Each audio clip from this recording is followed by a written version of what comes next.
Yeah, I'd open with thanking the fans again for Saturday. What a great atmosphere. I enjoyed being back in Sanford and certainly enjoyed getting to, be around Chris Hatcher and his program and a good friend. And now it's home to South Carolina for us, an SEC East rival that we get to play each and every year. Going to an extremely tough environment to play in with a lot of guys that haven't played in any kind of environment like that. The Mercedes game was probably 70-80% Georgia fans, so it'll be our first chance to play on the road, first chance to play SEC opponent, and looking forward to an opportunity to play these guys.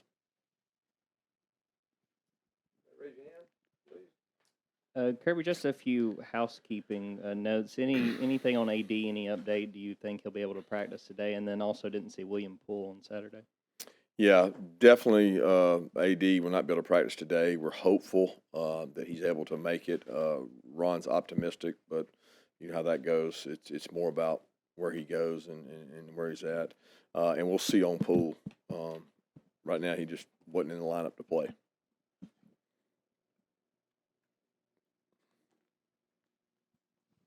Just curious, Coach, having got to review the tape from this past weekend and knowing what you're facing in South Carolina, their defensive front, and the success Arkansas had running. How did you feel about your run game retrospectively this past week, and how much does it need to improve this week? Well, we got to improve everywhere. Starting with every unit. It's a hard measuring stick when you start talking about comparing it to Sanford. No offense to their team or their program, it's just hard to evaluate. So we got to improve in every facet. That includes throwing the ball. That includes running the ball. It includes defensively stopping the run and rushing the passer. So that's always going to be the case. I thought we did run the ball well Saturday, but again, it's a little different front, a little different coverage in terms of the way they played. But when you're getting 4 or 5 yards a rush, it's hard to complain about that. You got to do it at a higher level against a better opponent. Yeah, Kirby, kind of following up on the run game in the red zone, how much do you kind of view the run game as the key to getting things right in the red zone and being able to run the ball when space is condensed and everything like that? I think you got to have a run game to win tight ball games, to be a good physical team. And there's not a lack of confidence in our run game for me. I think people look at statistics and that's all they look at. I look at it as what have we asked our guys to do? And there's a lot of things, no offense, that you guys don't understand about football. When you talk about passing and yardage, I would say probably 30 to 40% of the plays you're calling a pass or yardage is a run play. And they could be very successful run plays. The question is, are they more successful as a run play, or are they more successful when we decide to throw the ball out of that run play? So the evaluation for us is those plays are running plays. And a lot of times we put them in rushing yardage because they're actually replacing rushing yardage. I know that's really complicated, but that's the way we look at it. So we're not evaluating it just alone on how many times we rush the ball. Kirby, I assume one of those you're talking like what they call the long handoff, the high percentage passes when you're talking about substituting for the runs. I wanted to ask about Spencer Rattler, though, and I'm sure you saw the film. Some of those deep balls he threw, I mean, how much of alert does your secondary need to be on for him and that South Carolina receiving core? Well, they got a great receiving core. They got really good wideouts, fast wideouts. Guys we struggled with last year. They've got quarterbacks got an elite ability to throw the deep ball. He can throw the ball over 70 yards, stretch the field, and he's an athlete. So when you start talking about, like we played against Bo, we know Bo can throw the ball. Bo can scramble. He's a guy that can move around. You got to be disciplined. You're going to have probably 5 to 6 snaps a game where you've got to use scramble rules. You got to plaster, take shots down the field. You got to win 50-50 balls. That doesn't change based on who we play. I mean, everybody we play, especially in the SEC, is going to be challenging us down the field, and you got to be able to win those one-on-one matchups. They've got really talented guys to do that with. Through the first 2 games, what have been your assessment of Kendall Milton, especially after the hamstring injury he dealt with in preseason, how he's played so far? Kendall's done a great job. He did what he did in the spring. He's run the ball with toughness. He's very smart in terms of his pickup. He's improved as a pass receiver out of the backfield. He's done everything we've asked him to do to this point. He's hard to tackle. He's physical. Kirby, on the passing game, I know explosive plays are not defined as like 40 and 50 yards, but you guys are excelling at the intermediate passing game. Is that ideal? Is it by design and can you think you all can sustain that?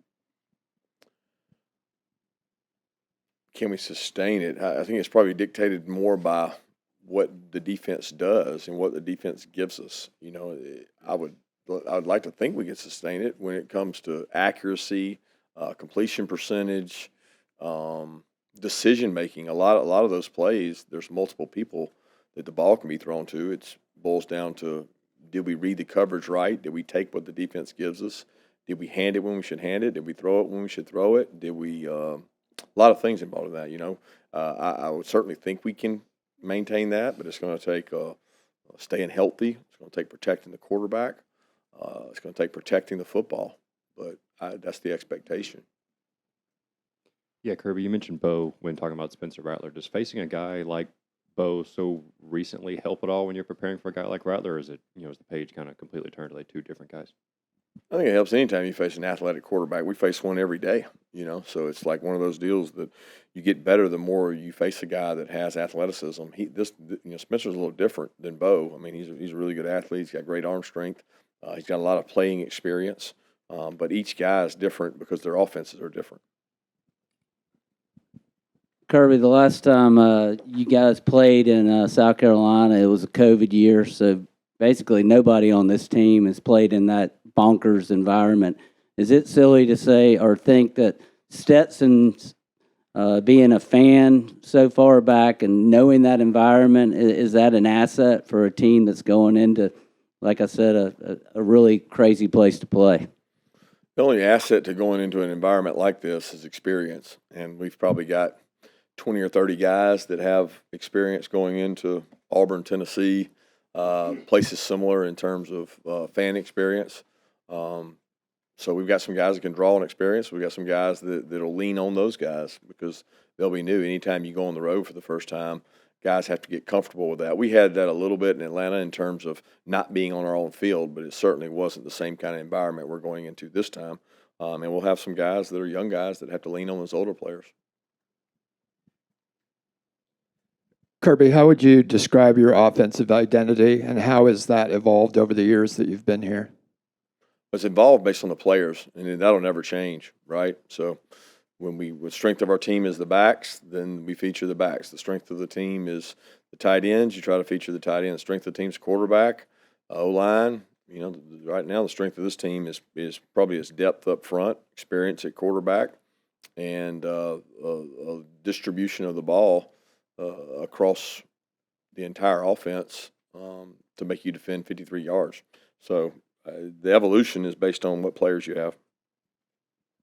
You guys have ranked number 1 in the AP poll, and talking with Cedric, it was sort of met with a shrug. What does it say about your program when you've gotten to that point and it's not that big of a deal to be the number 1 team in the country?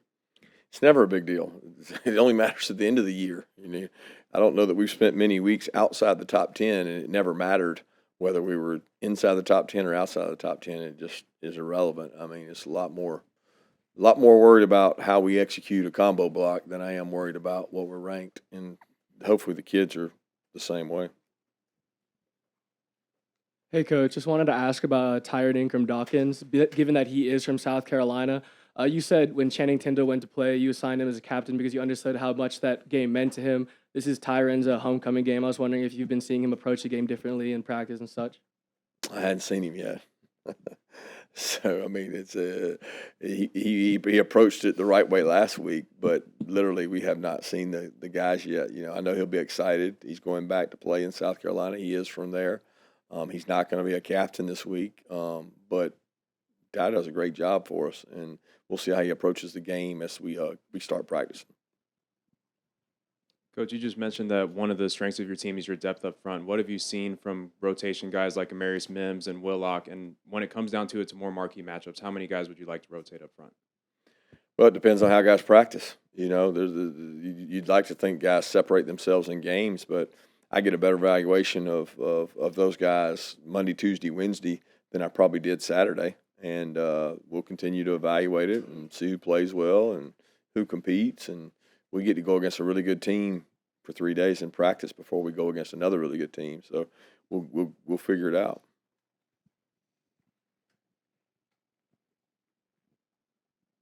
Over the years, I feel like you guys have been very intentional about having a mantra that the players can latch onto. This year, we've heard so much of "we won't be hunted." We've heard "nobody cares." Where did those come from, and how do you feel like they help the team kind of focus? They come from the players. The messaging comes from them, and you create an identity by what you believe in. And we've had a pretty good identity around here for a long time about being really physical. And the message might be tweaked game to game, year to year, but we hope the result and the process is the same, because we don't really change the approach based on who we play, based on scoreboard, based on anything. So the focus is on us, and that doesn't change.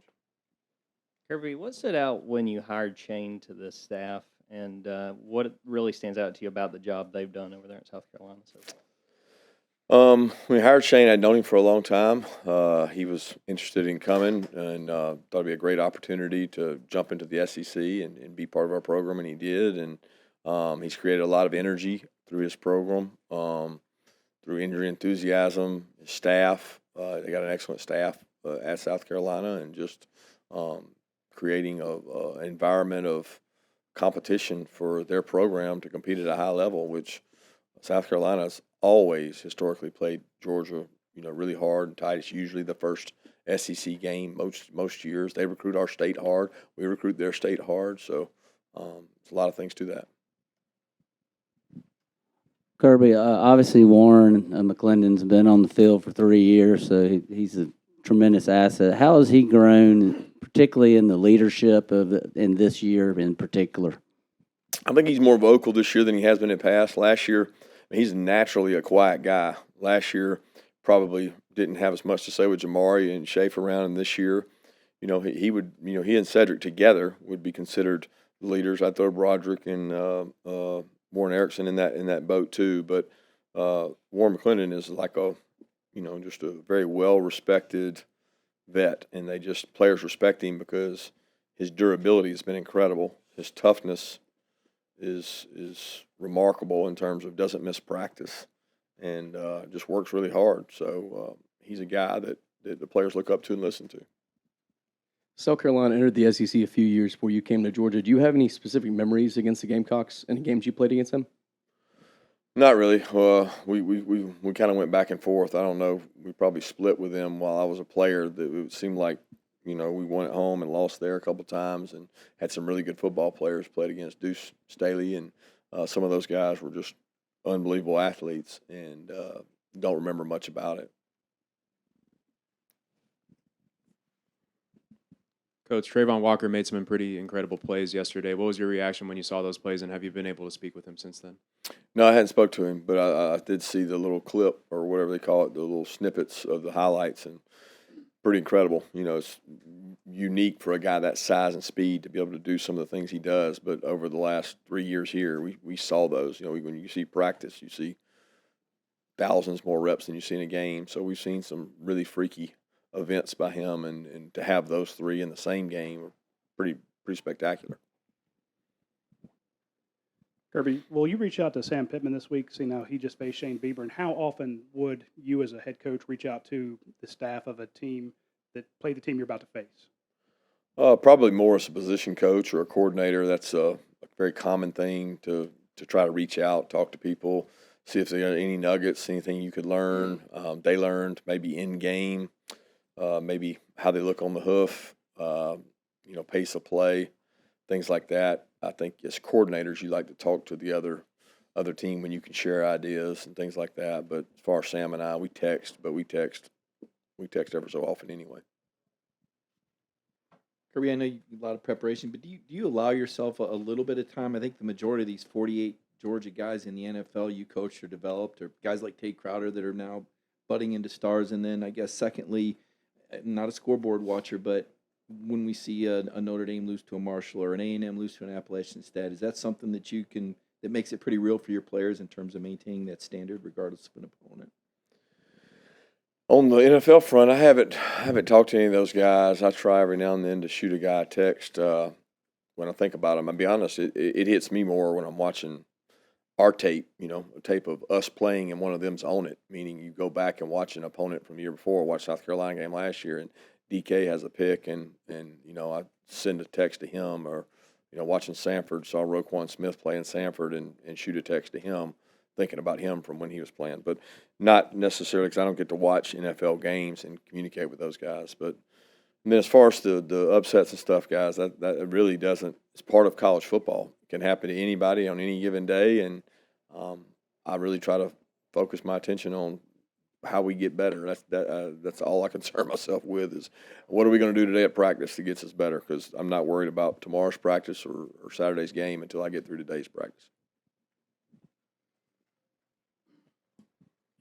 Coach, saw that Malachi Starks started this past game, but obviously Dan Jackson still playing a lot. Chris is playing a lot, and several other safeties kind of in that rotation. Can you just talk about the back end a little bit and how you see that going forward with Malachi obviously needing to get on the field, but having such an experienced guy in Jackson?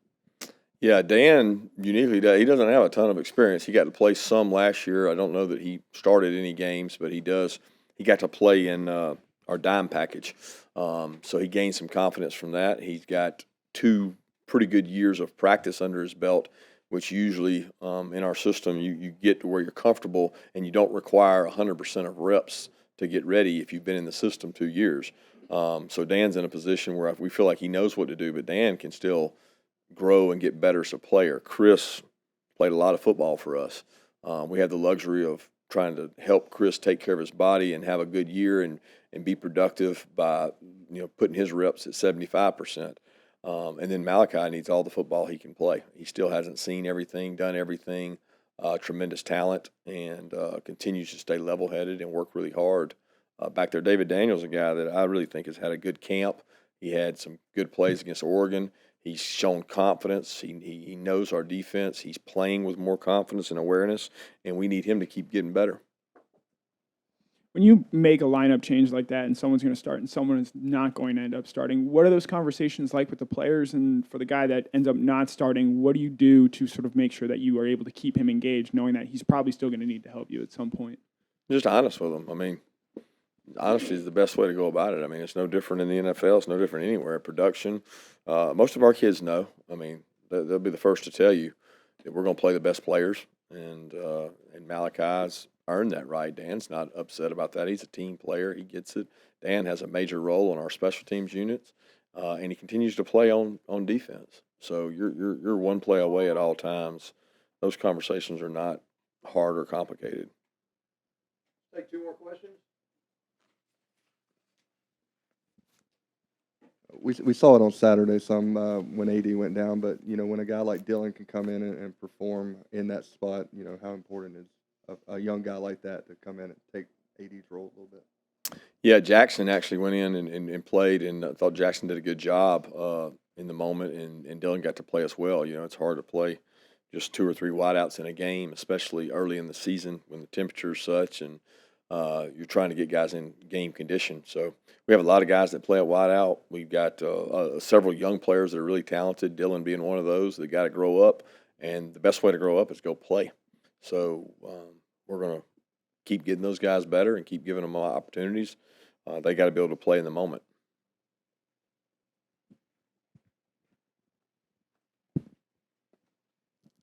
Kirby, can you give us an update on how Arian Smith is looking right now?